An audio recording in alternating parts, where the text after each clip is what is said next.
Bismillahirrahmanirrahim. Assalamualaikum warahmatullahi wabarakatuh. Innal hamdalillah nahmaduhu wa nasta'inuhu wa nastaghfiruh wa na'udzu billahi min shururi anfusina wa min sayyiati a'malina. May yahdihillahu fala mudhillalah wa may yudlilhu fala hadiyalah. Asyhadu an la ilaha illallah wahdahu la syarikalah wa asyhadu anna Muhammadan abduhu wa rasuluh. La nabiyya ba'da amma ba'd. Gimana kabarnya hari ini Bapak Ibu sehat semua ya? Alhamdulillah. Mohon maaf mungkin saya nanti banyak sekali batuk ini. Jadi mohon maaf nanti kalau tiba-tiba berhenti saya batuk. Ini terakhir surat apa Pak? Yang sudah kita baca halaman berapa?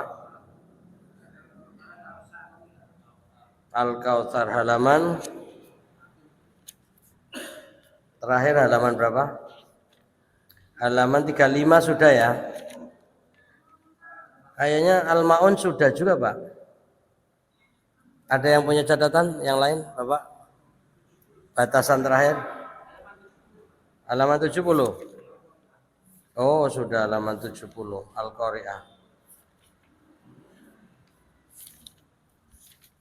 70 Al-Qari'ah. Oh ya, ini ada tulisannya Masjid Nur Jamil ya. Tapi sudah belum Al-Qari'ah? Belum habis ya. Moga kita baca lagi surat Al-Qari'ah di buku halaman 70. A'udzu billahi minasy syaithanir rajim. Enggak.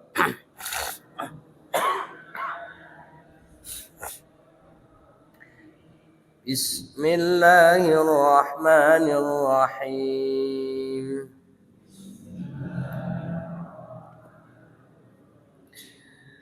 Al-Qari'ah. Mal Qari'ah. Wa ma adraka mal Qari'ah.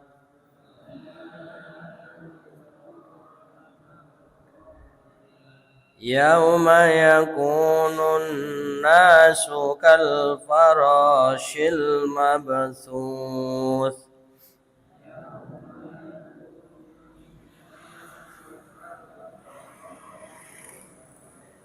Wa takunul jibalu kal 'ihnil manfush.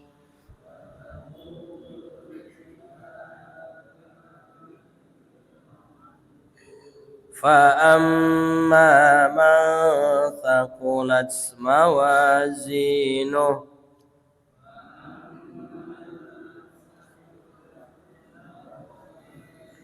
فَهُوَ فِي عِيشَةٍ رَاضِيَةٍ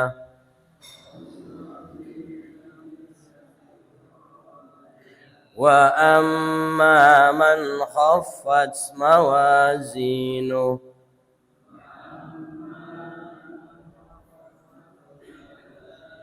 فَأُمُّهُ هَاوِيَةٌ وَمَا أَدْرَاكَ مَا هِيَهْ نَارٌ حَامِيَةٌ. Alhamdulillah kita baca 11 ayat dari surat Al-Qari'ah yang merupakan surat Makkiyah bicara tentang kiamat. Ini surat turun ke 30 dari 85 surat Makkiyah, tapi diletakkan di dalam Al-Quran urutan yang ke-101. Diawali dengan basmalah, dengan nama Allah yang Maha Pemurah lagi Maha Penyayang. Ayat 1, Al-Qari'ah, hari kiamat. Mal Qari'ah, apakah hari kiamat itu? Wa ma adraka, tahukah kamu? Mal Qari'ah, apakah hari kiamat itu? Yauma yakunun nas, pada hari itu manusia kal farashil mabthuth, seperti anai-anai yang bertebaran. Wa takunul jibal, dan gunung-gunung kal ihnil mangfush, seperti bulu yang dihambur-hamburkan. Fa amma man thaqulat mawazinu, adapun orang-orang yang berat timbangan kebaikannya, fahuwa fi 'aisyatir radiyah, mereka berada dalam kehidupan yang memuaskan. Wa amma man khaffat mawazinu, dan orang-orang yang ringan timbangan kebaikannya, fa ummuhu hawiyah, maka tempat kembalinya adalah neraka hawiyah.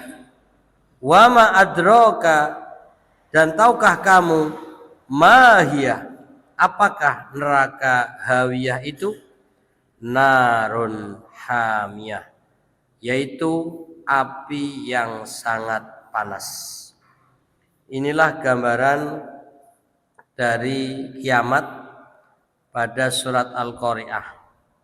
Kita mulai dari syarah mufradat, yaitu penjelasan kosakata di halaman 71. Surat ini diawali dengan Al-Qari'ah, yang merupakan salah satu nama hari kiamat. Kalau kita menghitung jumlah nama kiamat dalam Al-Quran, setidaknya ada 17. Ada 17 nama hari kiamat. Yang paling populer ya kiamat itu.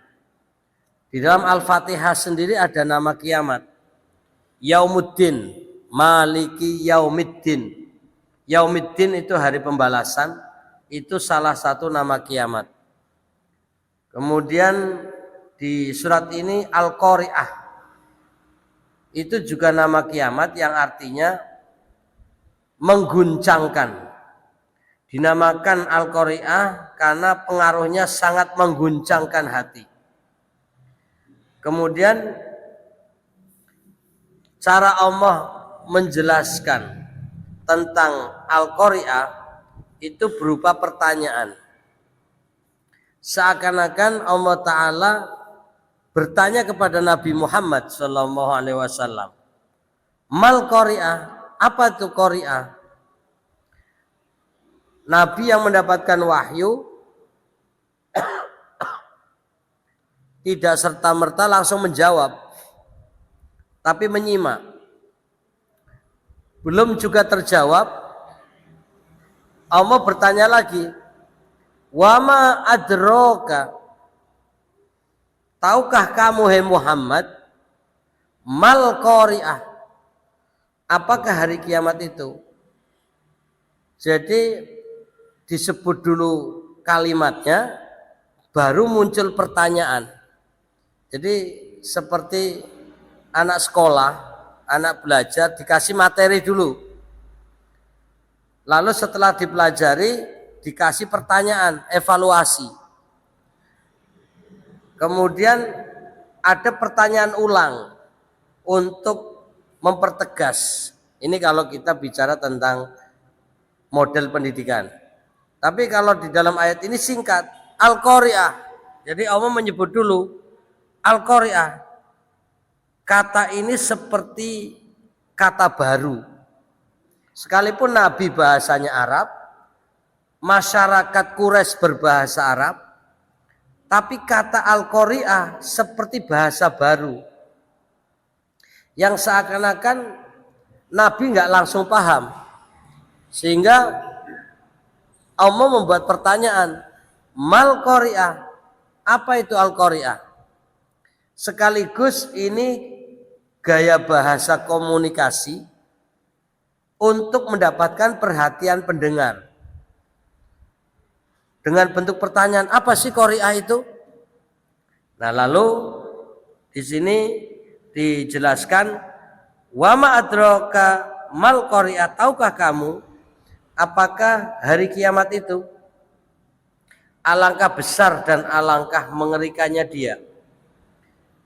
Kemudian digambarkan tentang Al-Qari'ah hari kiamat yang pengaruhnya sangat mengguncangkan hati dengan gambaran hewan yang bertebaran, yaitu al-faros. Apa itu al-faros? Coba lihat di halaman 71. Sejenis serangga yang bertebaran di sekitar lampu pada malam hari dikenal dengan nama aneh-aneh. Ya bahasa Jawa kita tuh laron gitu loh. Laron. Gitu sami laron. Jadi umpamanya hujan. Biasanya atau menjelang hujan atau kadang tiba-tiba banyak laron yang mengelilingi lampu. Nah, itu cara Allah menggambarkan bahwa manusia nanti saat terjadi al-qari'ah, terjadi kiamat yang sangat menakutkan dan mengguncangkan hati, itu manusia berterbangan nggak tahu arah seperti laron itu. Kalau laron mencari lampu yang terang, tapi itu pun nanti belum tentu selamat. Nempel, jatuh, mati. Itu nanti gambaran manusia pada hari kiamat. Sudah tidak peduli lagi dengan sesama. Kita ketika diperlihatkan ada banyak laron, itu ada dua kemungkinan. Kemungkinan yang pertama, kita merasa terganggu dengan adanya laron itu. Biar laronnya tidak mendekat, lampunya dimatikan, biar gelap gitu kan. Jadi nanti dia akan meninggalkan lampu yang terang menuju ke lampu lain yang lebih terang atau yang ada cahayanya. Itu satu. Yang kedua, kita nggak peduli kepada kondisi laron yang mereka sebenarnya mencari titik terang. Nah, karena kita tidak termasuk orang yang mengamati keadaan. Kalau kita mau mentadaburi ayat ini lalu mengkaitkan terhadap laron aneh-aneh yang ada, itu malah menambah iman sebenarnya. Kita membayangkan andaikan kiamat terjadi, lalu kita adalah laron, kita adalah aneh-aneh itu. Kita mencari penerangan, tapi penerangan itu hanya satu, semua menuju ke situ. Dan ketika mengenai lampu itu pun kadang kepanasan malah jatuh mati. Sementara yang lain tidak bisa menempuh ke lampu itu. Kegelapan, bingung, nggak tahu arah. Ibaratnya kiamat, matahari hancur, bintang berjatuhan, bulan sudah tak berfungsi. Semua gelap gulita, gunung-gunung meletus. Baru erupsi Gunung Merapi saja kita sudah ribut kan. Semua hancur. Nah, mau kemana? Arahnya kemana? Gak jelas. Nah, itu untuk menggambarkan betapa kacaunya suasana kiamat itu. Maka sebenarnya ketika kita melihat banyak laron, itu ingat kiamat seharusnya. Tapi kayaknya kok pada cuek ini ya. Pada batin, laron yang ngopo toh, kayak gitu. Malah nyari baskom kasih air ben podo tiba sisan itu. Malah kita membunuh sekalian itu. Nah itu. Jadi kalau kita pikir ini ibaratnya manusia yang tidak punya arah. Maka andaikan kiamat kita adalah manusia, kita adalah seperti laron itu, berarti yang tidak punya kendali, nggak punya arah, betapa susahnya. Nah ini coba nanti dengan membaca surat Al-Qari'ah paling tidak peduli laron lah itu. Kasihan itu laron cari penerangan, malah lampunya matikan, ya tambah gelap gulita itu. Karena memang kita nggak mau terganggu. Yang mereka bisa menyelamatkan diri, sayapnya lepas, ya nggak bisa terbang lagi. Jalan kemana-mana nggak tahu arah. Ya kadang-kadang kita sendiri nggak tahu dari mana asalnya. Itu kan sebenarnya kayak rayap itu. Dari rayap keluar, tiba-tiba mengeluarkan sayap, terbang. Habis itu jatuh, sayapnya hilang lagi itu. jadi rayap lagi, tapi akhirnya mati juga. Nah, ini betapa Allah menjelaskan kiamat dengan bahasa yang bisa dipahami oleh manusia. Betapa mudahnya menjelaskan ini loh, kiamat seperti saat terjadi atau bagaikan laron yang berterbangan berhamburan tidak punya arah. Itu baru gambaran manusia nanti pada hari kiamat. Kemudian ditambahkan lagi dahsyatnya suasana gunung. Pada ayat berikutnya atau tadi sebelumnya ada kata al-mabthus, yaitu bertebaran, ya seperti tadi laron berterbangan nggak tahu arah. Pada ayat 5 wa takunul jibalu, dan gunung-gunung kal ihnil mangfush, seperti bulu yang dihambur-hamburkan. Mungkin sederhananya masyarakat sekitar Gunung Merapi seringkali menyebut itu wedhus gembel gitu.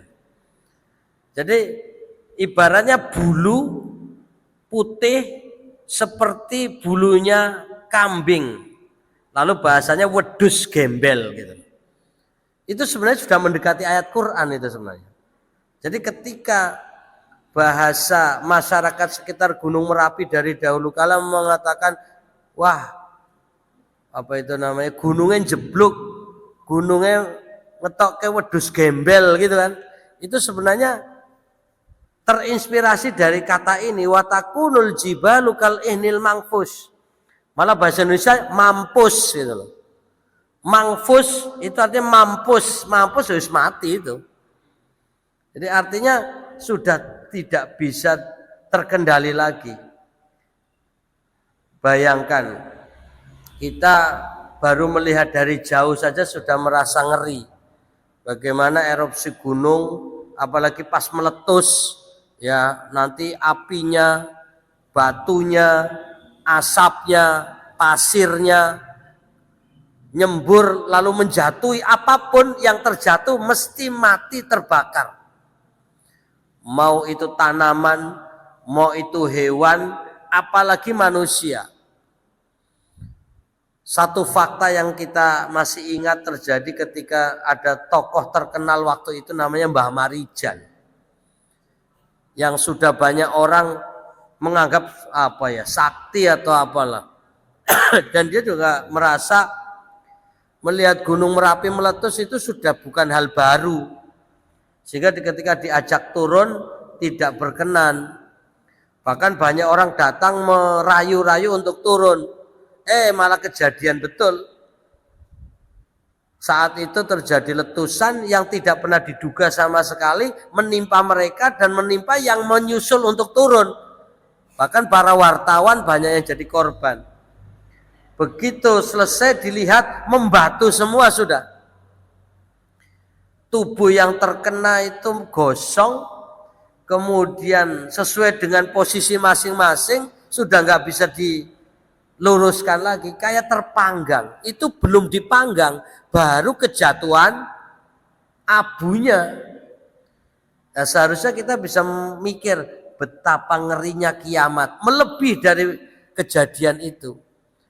Tapi ya seringkali ketika kita mendengar berita-berita seperti itu hanya alas biasa meletus. Nah, itu kayak enteng banget itu loh. Adakah di antara kita kalau mendengar berita ada gunung meletus langsung inna lillahi wa inna ilaihi rajiun? Kayaknya hampir-hampir jarang mengucapkan.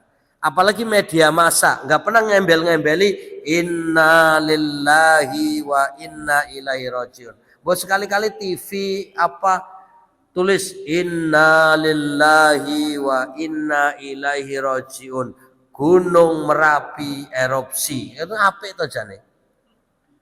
Wartawannya ya muslim, pemilik medianya ya muslim, pembacanya ya muslim, pendengarnya ya muslim, tapi orang sing kelingan itu. Yang muslim saja enggak ingat, apa meneh sing ora Islam tambah-tambah itu. Wong kita yang rutin ngaji ora kelingan kok.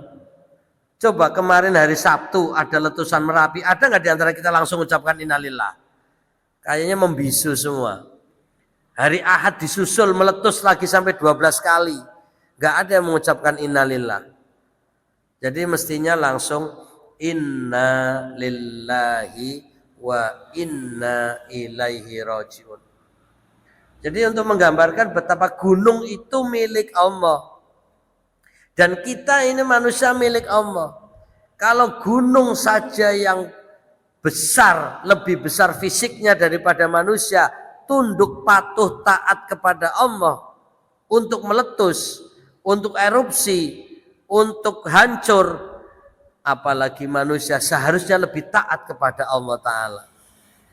Jadi jangan dipikir letusan itu kemudian wah gunungnya watuk, gunungnya ngamuk, jeblok, tapi nggak ada embel-embel, ini kehendak Allah. Padahal Allah di dalam surat Al-Qari'ah ini sudah menggambarkan, dan ini baru satu ayat di antara sekian banyak ayat, bahwa Allah seringkali mengulang-ulang kata gunung untuk mengingatkan manusia bahwa kelak gunung hancur dan berhamburan. Gunung bagikan bulu yang dihambur-hamburkan. Jadi singkatnya kayak wedhus gembel tadi. Melayang-layang, dan kalau menjatuhi apapun membakar. Tapi sayang, banyak orang kurang menjadikan itu pelajaran. Ya tetap kita mendoakan mereka yang kena musibah, tetap kita membantu mereka yang membutuhkan. Tapi maksudnya mari kita ingat, mau itu Gunung Merapi, mau itu Gunung Kelut, mau itu Gunung Agung, atau mungkin ada gunung-gunung lain yang kemungkinan hancur, dan bahkan nanti ketika kiamat wa takunul jibalu kal ihnil manfush, dan gunung-gunung seperti bulu yang dihambur-hamburkan. Ini dijelaskan yaitu kal ihnil manfush, bulu yang dihambur-hamburkan. Kemudian kalau kita lihat penjelasannya di halaman 73, kita buka keadaan dari yauma yakunun nasu kal farasyil mabsus. Keadaan manusia pada hari itu bagikan aneh-aneh yang bertebaran. Hal ini ada kalanya karena manusia pada saat itu terpental, berterbangan seakan-akan aneh-aneh. Ada kalanya pula karena kegugupan dan kebingungan mereka yang sangat. Digambarkan seakan-akan aneh-aneh karena sesungguhnya aneh-aneh itu apabila ada yang membuatnya terkejut, maka setiap aneh-aneh terbang ke arah berlawanan dari yang lainnya, masing-masing tidak terbang menuju ke arah yang sama. Intinya kacau balau. Adapun mengenai keadaan gunung-gunung pada hari kiamat digambarkan oleh Al-Quran melalui firman-Nya wa takunul jibalu kal ihnil manfush, dan gunung-gunung adalah seperti bulu yang dihambur-hamburkan. Gambaran keadaan gunung-gunung yang diserupakan dengan bulu yang dihambur-hamburkan adalah gambaran kiasan. Maksudnya menggambarkan bagian dari gunung-gunung itu berhamburan dan bercerai-berai dalam keadaan berterbangan di udara. Hal ini dapat diartikan, dan hanya Allah lah yang maha mengetahui keadaan sungguhnya, terjadi karena pengaruh daya tarik bulan atau planet lain. Umpamanya karena bulan mendekat ke bumi dengan perintah Allah, atau planet lain mendekat ke bumi pada jarak tidak seperti biasanya, sehingga terjadilah gejala-gejala alam karena pengaruh daya tarik. Hal ini merupakan pertanda bahwa hari kiamat telah diambang pintu. Maka dapat disimpulkan bahwa apabila keadaan gunung-gunung yang sedemikian kokoh dan teguhnya menjadi berhamburan, maka terlebih lagi keadaan manusia yang sangat lemah itu. Nah, ini juga peringatan, dan gunung bukan hanya yang sekitar kita saja. Seluruh dunia, seluruh alam, semuanya hancur, mengerikan. Nah, persoalannya apakah ketika terjadi semacam itu kita masih hidup ataukah kita sudah tiada di muka bumi ini? Kemungkinan kita sudah tiada, dan kita ikut berhamburan ketika kiamat terjadi, bumi hancur, kita di alam barzah dibangkitkan kembali.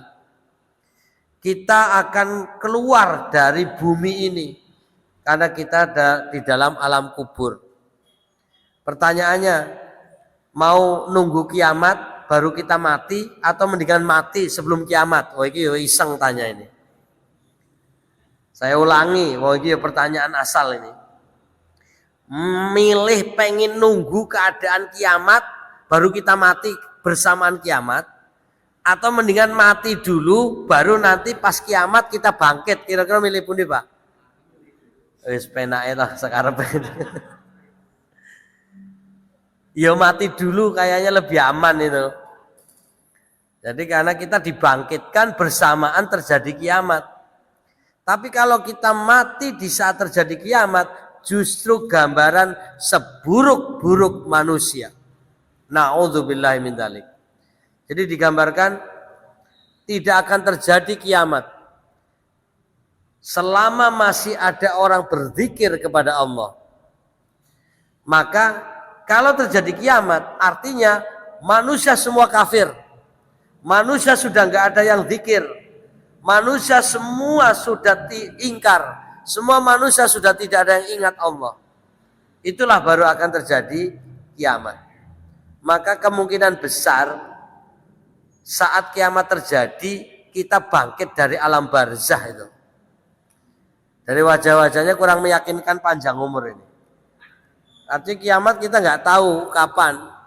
Tapi selagi masih ada pengajian, selagi masih ada tilawatul Quran, masih ada orang sholat, masih ada orang siam Ramadan, masih ada orang zakat, masih ada orang ingat Allah, ada orang umroh, ada orang haji, insya Allah belum kiamat itu. Jadi zaman Nabi sudah digambarkan kiamat sudah dekat. Tapi kenyataannya dari Nabi sampai sekarang sudah 1.500 tahun, 1.400 tahun. Sudah 14 abad, 15 abad. Itu saja belum kiamat. Nabi, para sahabat sekarang dalam barzah. Mereka yakin kiamat dekat waktu itu. Tapi juga belum terjadi. Lah kemungkinan kita mati, kita dimakamkan ribuan tahun setelah kita dalam barzah baru terjadi kiamat. Allahu a'lam. Ya nanti kita masing-masing nunggu deh di alam barzah. Akan berapa lama kita di alam barzah? Sementara hidup kita di dunia nggak sampai 100 tahun. Sementara kita di alam barzah bisa ribuan tahun.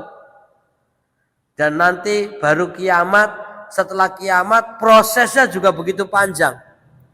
Langkah-langkah dari terjadi kiamat sampai ditentukan masuk surga atau naudzubillah neraka itu bertahap-tahap waktunya dan lama. Maka mumpung kita masih hidup, mari fatazawwadu, berbekalah. Fa inna khairaz zadit taqwa. Sebaik-baik bekal adalah takwa.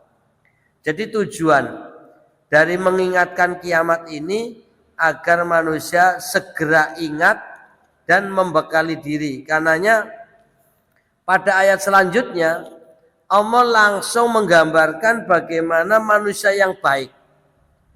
Fa amma man thaqulat mawazinuh fa huwa fi 'ishatir radiyah. Adapun orang-orang yang berat timbangan kebaikannya, artinya orang soleh, orang bertakwa, maka tempatnya adalah surga dengan istilah isyah radiyah, kehidupan yang memuaskan. Inilah yang diharapkan.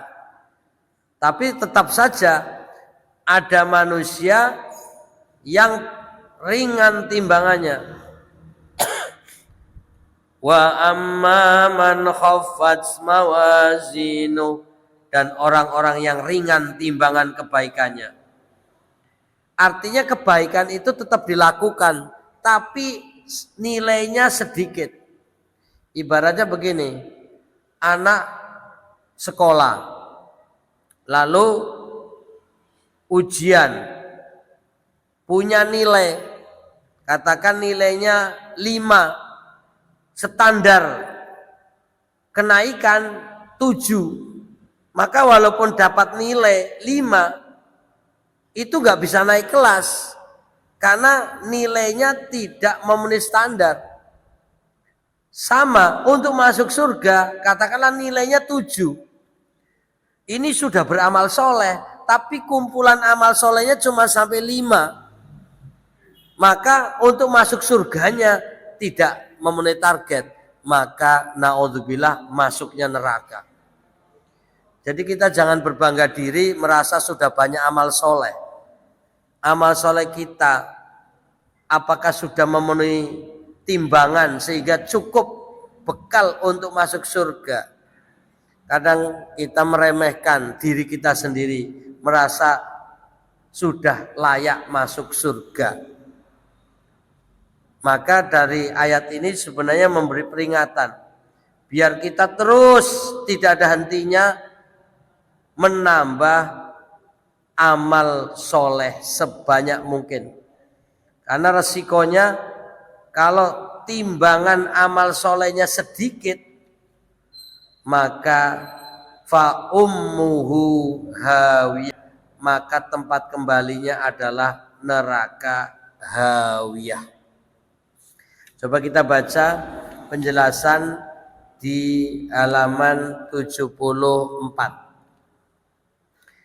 Di sini kita akan membaca dulu sesudah menampilkan gambaran hari kiamat yang sangat mengerikan dan menakutkan itu, lalu Allah Subhanahu wa taala menyerupakan amal-amal soleh dan amal-amal buruk dengan sesuatu yang bersifat materi dan dapat ditimbang. Maka barang siapa yang timbangan amal kebaikannya lebih berat dari timbangan amal keburukannya, berarti dia mendapat pahala yang menyenangkan dari Allah pada hari akhirat. Hal ini diungkapkan oleh firman-Nya, fahuwa fi 'ishatir radiyah. Adapun orang-orang yang berat timbangan kebaikannya, mereka berada dalam kehidupan yang memuaskan. Kebalikannya, dan barang siapa yang timbangan amal kebaikannya sangat ringan. Ingat, bukan berarti tidak ada amal soleh, tetap ada kebaikan tapi ringan. Sedangkan timbangan amal keburukannya jauh lebih berat, maka tempat kembalinya adalah neraka jahanam. Kita ucapkan na'udzubillahi min dzalik. Kita berlindung kepada Allah dari masuk neraka. Hal ini diungkapkan oleh Allah Subhanahu wa taala melalui firman-Nya. Wa amma man khaffat mawazinu fa ummuhu hawiyah. Dan orang-orang yang ringan timbangan kebaikannya, maka tempat kembalinya adalah neraka hawiyah. Nah, sekarang penjelasan tentang apa itu ummuhu. Menurut suatu pendapat, lafal ummun merupakan ungkapan dalam bentuk tasbih atau penyerupaan.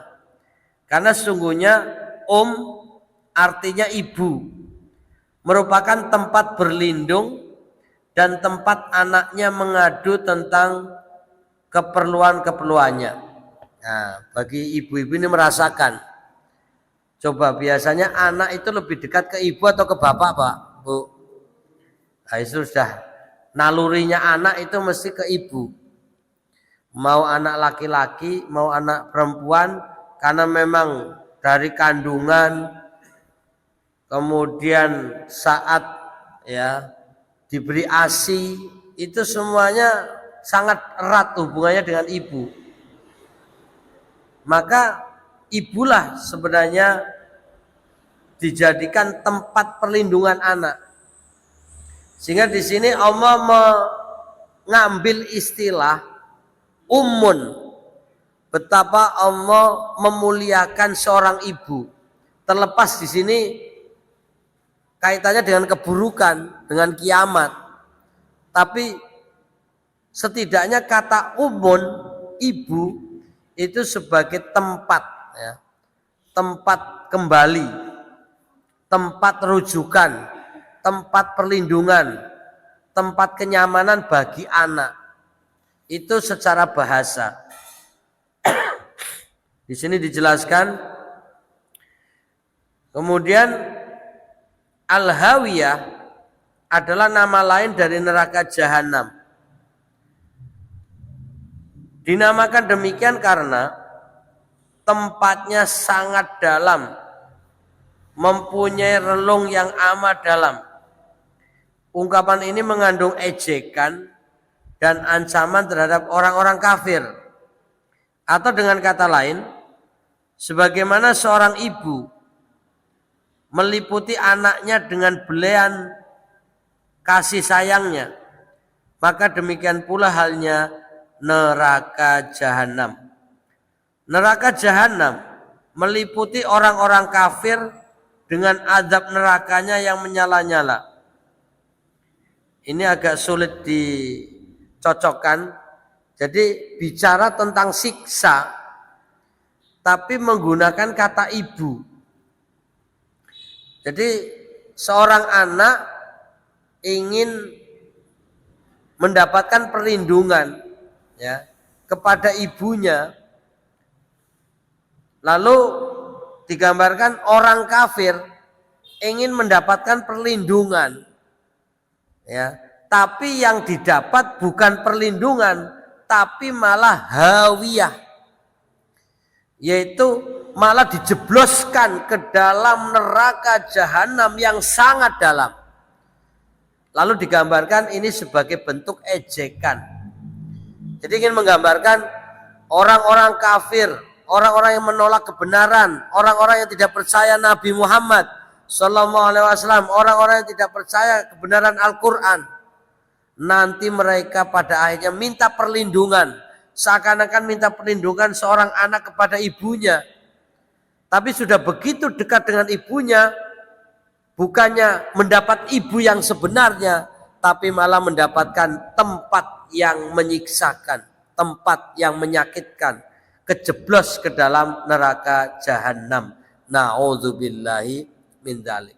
Itu mungkin cara mendekatkan pemahaman kenapa menggunakan kata ummu, ibu, tapi ujungnya hawiyah, yaitu neraka yang sangat panas. Artinya ayat ini sedang melecehkan kepada orang kafir. Sekarang mereka sombong, mereka takabur, merasa gak butuh kebenaran, tidak menganggap bahwa Al-Quran suatu firman Allah yang bisa memberi panduan. Mereka melecehkan Nabi Muhammad SAW. Mereka tidak beriman kepada hari kiamat. Mereka menganggap dunia inilah tujuan hidup mereka. Tidak pernah berpikir bahwa nanti ada akhirat. Malah ada orang bilang, orang-orang Islam kalau bicara fasih banget, seperti tahu masa depan, penuh dengan ramalan-ramalan masa depan.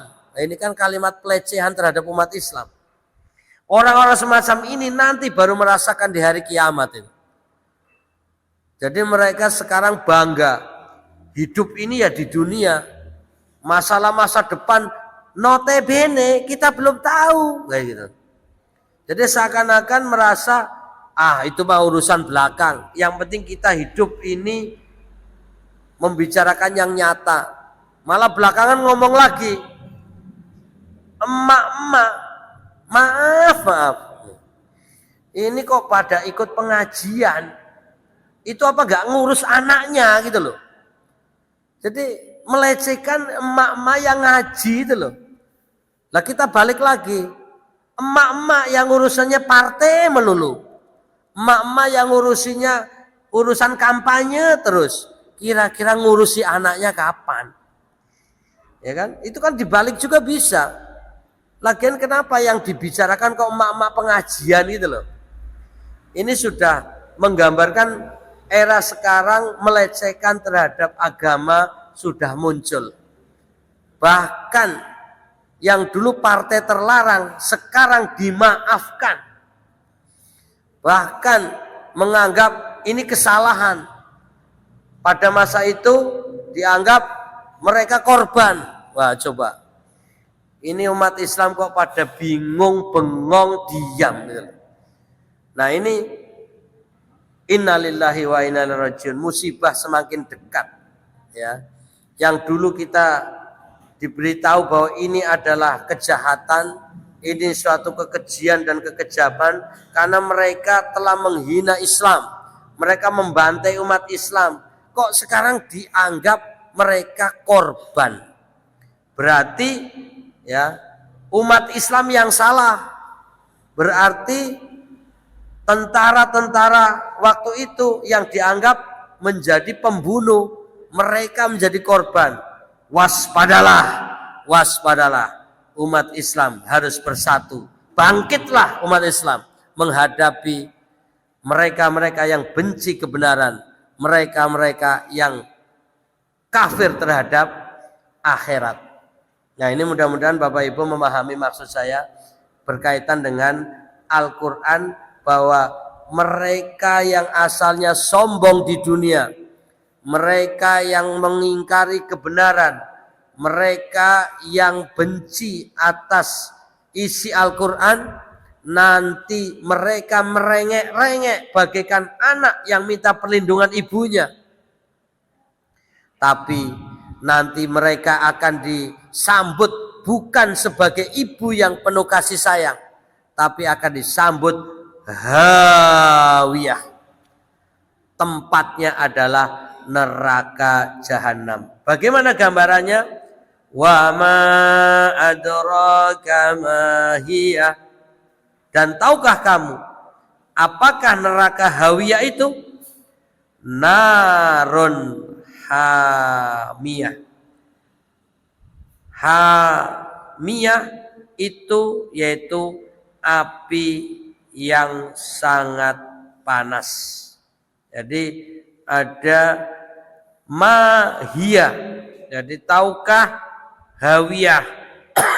Lalu Allah bertanya, tahukah kamu mahiyah? Apa hawiyah itu? Hiya itu dia. Apa dia? Apakah dia hawiyah itu?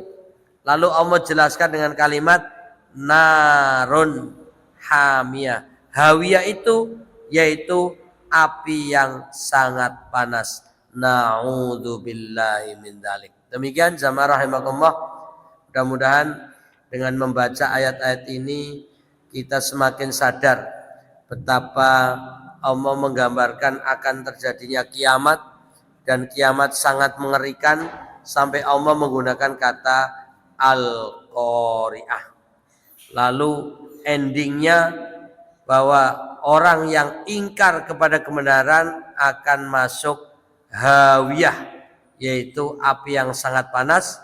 Tapi kita masih ada harapan pada ayat 6 dan ayat 7, yaitu yang amal solehnya banyak, kita akan mendapatkan fi isyatir radiyah, yaitu kehidupan yang memuaskan. Karena itu mari kita berdoa, Allahumma rzuqna fi isyatir radiyah. Moga semuanya, Allahumma rzuqna fi isyatir radiyah. Ya Allah, karuniakanlah rezeki kepada kami hidup yang memuaskan, hidup yang meridhoi, hidup yang menenteramkan, khususnya nanti di jannatin naim, surga yang penuh kenikmatan. Allahumma amin. Setidaknya setelah pengajian dapat nikmat makanan dulu gitu loh. Ini juga rezeki sebelum masuk surga.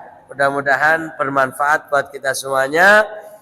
Dan bila mana ada pertanyaan, monggo Bapak Ibu sambil menunggu jatahnya masing-masing.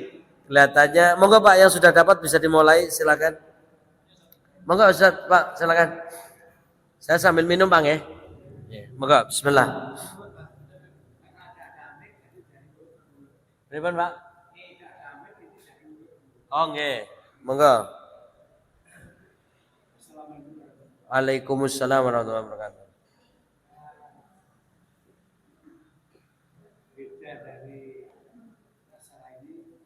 Monggo bebas saja Pak.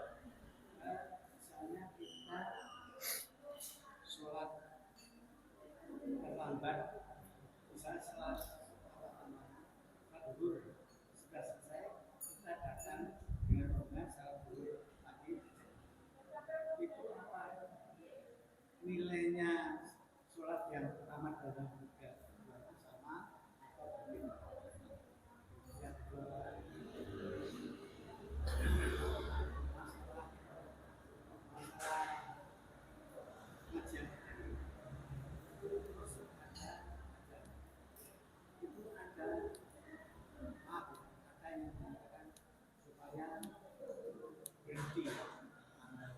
Apanya yang berhenti Pak?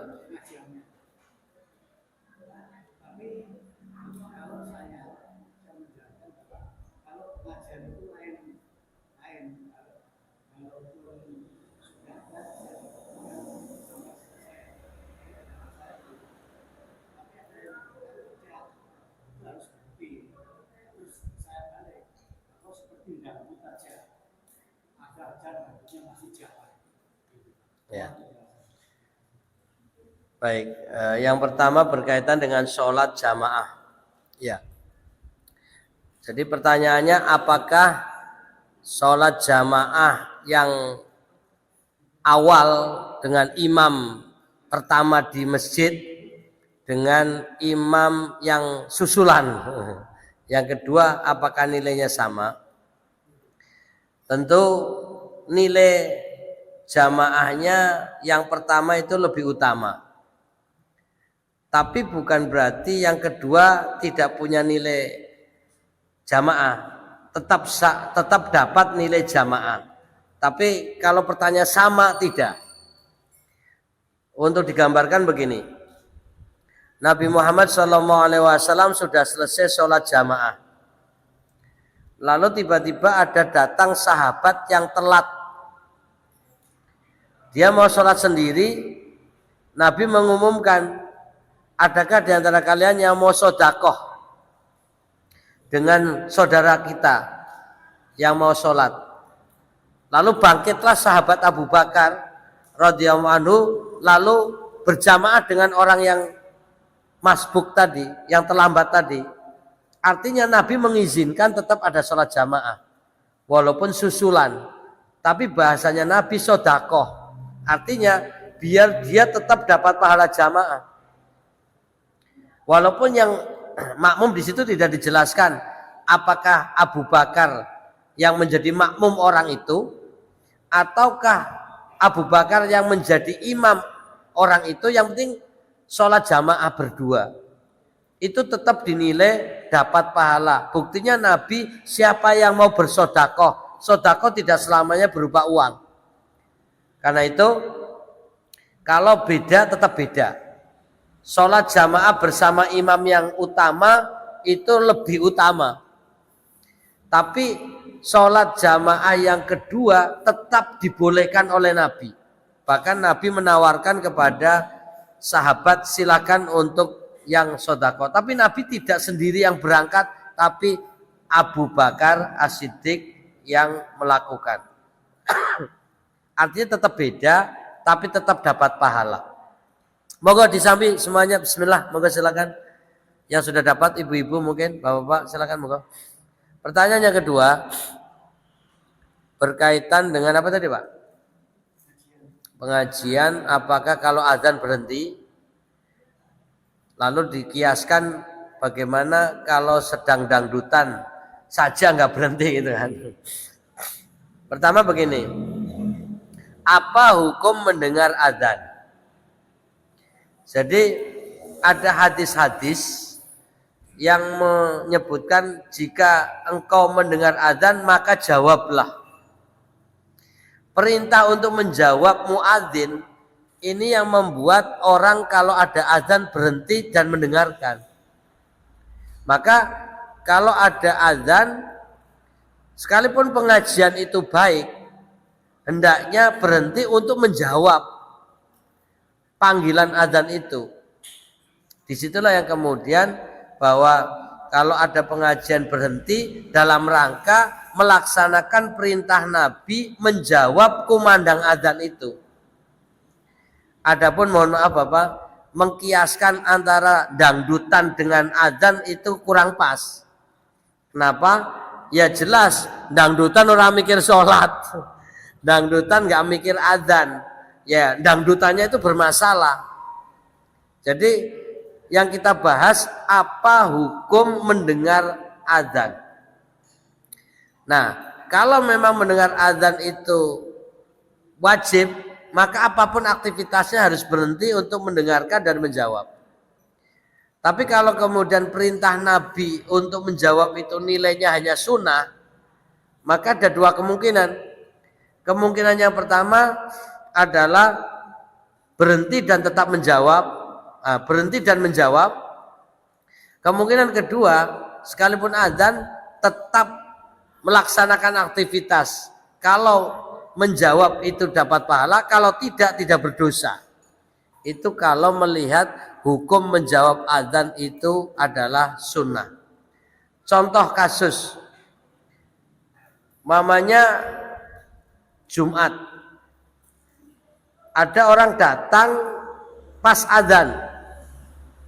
Apakah kita menunggu azan selesai? Ataukah kita boleh sholat sunnah tahiyatul masjid sekalipun azan sedang berkumandang? Itu persoalan. Jadi hukum mendengarkan azan ada dua kemungkinan, wajib atau sunnah. Nah kalau kita mengambil sunnah, maka boleh walaupun azan berkumandang kita sholat sunnah tahiyatul masjid. Dengan harapan begitu kita selesai, begitu azan selesai dan kita juga selesai sholat sunnah tahiyatul masjid, nanti khotib membacakan khutbahnya, kita bisa mendengarkan khutbah itu. Tapi kalau ketika kita menunggu azan sampai selesai, lalu kita menjawab azan muadzin per lafal, itu kita berpahala. Tapi ketika khutbah dibacakan setelah adzan selesai, berarti kita sholat dalam keadaan biasanya tidak khusyuk. Karena khutbah dibacakan, kita sholat, telinga mendengarkan, tapi pikiran juga melakukan sholat. Tapi itu tetap boleh. Sebagaimana Nabi sedang khutbah, tiba-tiba ada sahabat datang, langsung duduk. Nabi menanyakan, apakah Anda sudah sholat tahiyatul masjid? Jawabnya belum. Berdirilah, sholatlah.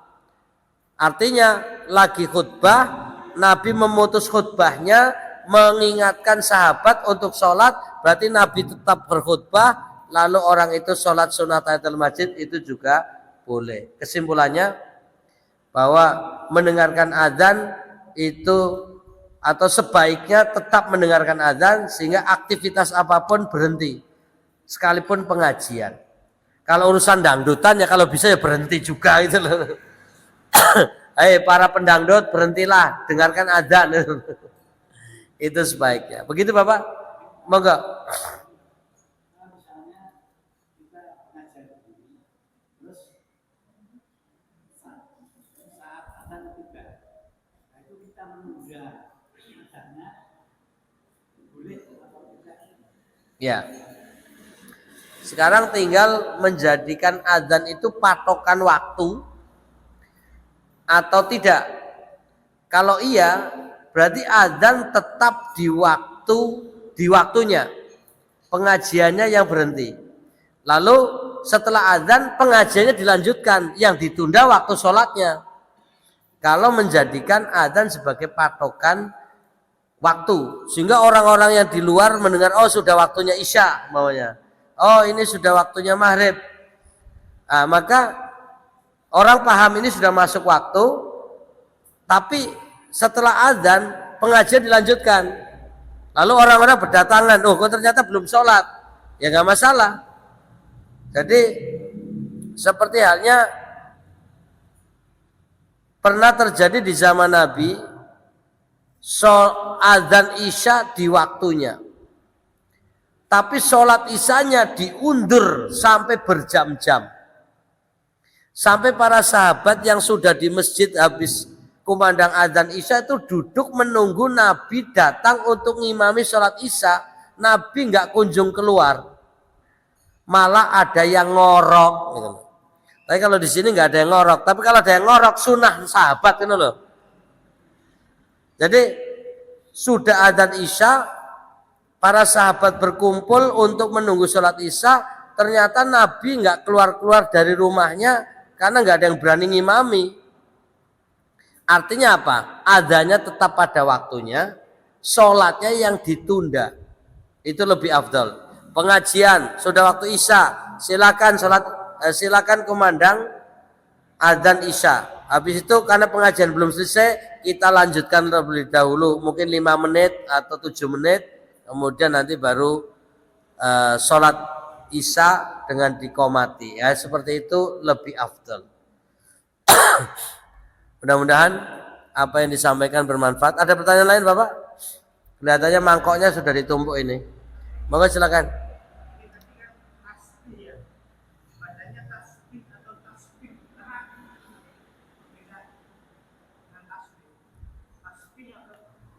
Iya. Tulisan Arabnya beda. Jadi kalau yang biasa kita ucapkan tasbih itu pakai sin. Itu mensucikan Allah. Kalau di sini pakai shin. Tasbih, belakangnya ha. Tasbihun itu penyerupaan, penyamaan. Tapi kalau tasbihun itu pensucian. Jadi tulisan Arabnya ta, sin, ba, ha, ba, ya, ha. Tasbih itu seperti subhanallah. Tapi kalau ini tasbihun, ta, sin, ya sin besar, kemudian ba, ya, belakangnya ha. Itu dari kata syabbaha yusyabbihu, penyerupaan. Kalau tasbih sabbaha yusabbihu, seperti sabbihisma rabbikal a'la, sucikanlah Tuhanmu yang maha tinggi. Itu sabbih. Begitu, Pak. Jadi masalahnya nulis Indonesia kadang repot juga ini. Antara tasbih, tasbih. Nah, kalau nggak ngerti asal usul Arabnya memang kadang membingungkan. Di sini pakai tasbih. Tadi halaman berapa, Pak? Halaman 74 ya. Iya itu tasbih, Pak. Pakai shin, penyerupaan. Jadi ta, t, a, s, y, b, i, h. Kalau yang tasbih biasa itu nggak pakai y, tasbih gitu, Pak. Tapi belakangnya tetap h. Padahal kalau Arabnya tasbih itu hurufnya h, tasbih hurufnya H, beda itu sebenarnya. Tapi belakang tulisan Indonesia sama-sama H. H dengan H, beda itu. Ya, saya kira itu jelas di halaman 74. Ada yang lain? Moga Bapak. Silakan.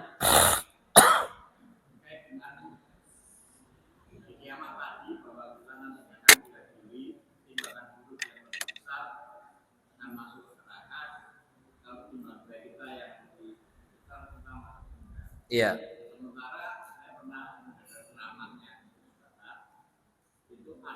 surat yang yang melahirkan di hari pembalasan nanti atau di hari Hisab itu, dia kan menjadi pembela kita. Dia tidak terima orang yang suka membaca surat Al-Mulk. Al-Mulk itu akan menjadi pembela kalau membacanya. Jadi mungkin saya perbuatan baik, perbuatan buruk saya banyak, tapi saya sangat suka dengan surat ini. Sampai hafal, sampai setiap hari saya hafal, tapi sebenarnya saya kelamaan baca itu menurut keterangan juga, tapi bisa dibela oleh Allah ini untuk mendapatkan. Bisa dibela oleh surat Al-Mulk tadi. Mungkin secara umumnya begini, bahwa bacaan Al-Quran itu menjadi syafaat.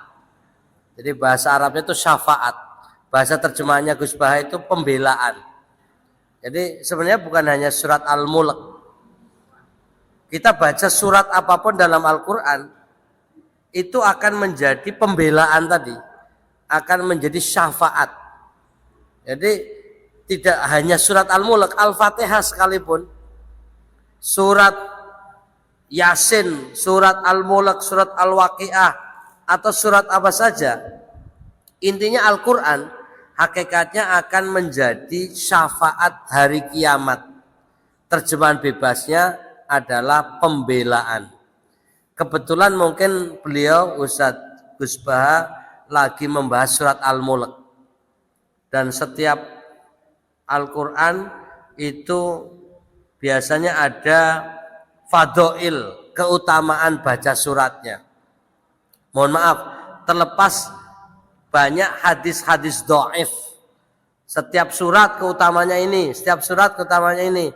Hampir menurut pendekatan ilmu hadis rata-rata kebanyakan dhaif. Tapi mohon maaf, mungkin belum banyak mengkaji sisi ini hadis sahih itu hadis dhaif, tapi lebih banyak makna yang terkandung dari hadis itu terlepas dhaif untuk motivasi agar orang mau baca Quran. Karena pernah ada orang yang mengaku sebelum meninggal bahwa saya bertaubat kepada Allah karena saya telah banyak memalsukan hadis-hadis tentang keutamaan Al-Quran, keutamaan surat-surat Al-Quran. Lalu ditanya, kenapa seperti itu?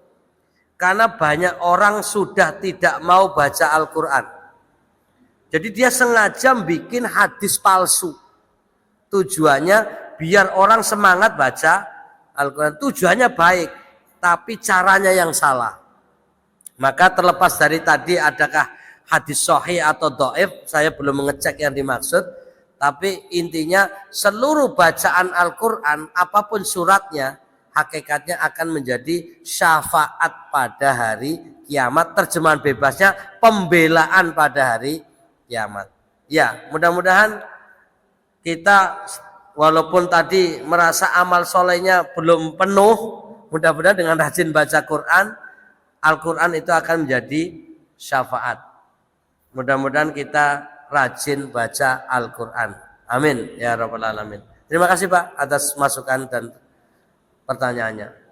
Ada yang lain, ibu-ibu, bapak-bapak? Kelihatannya wajahnya sudah minta pulang ini. Baik, kita akhiri. Subhanakallahumma wa bihamdika asyhadu an la ilaha illa anta astaghfiruka wa atubu ilaik.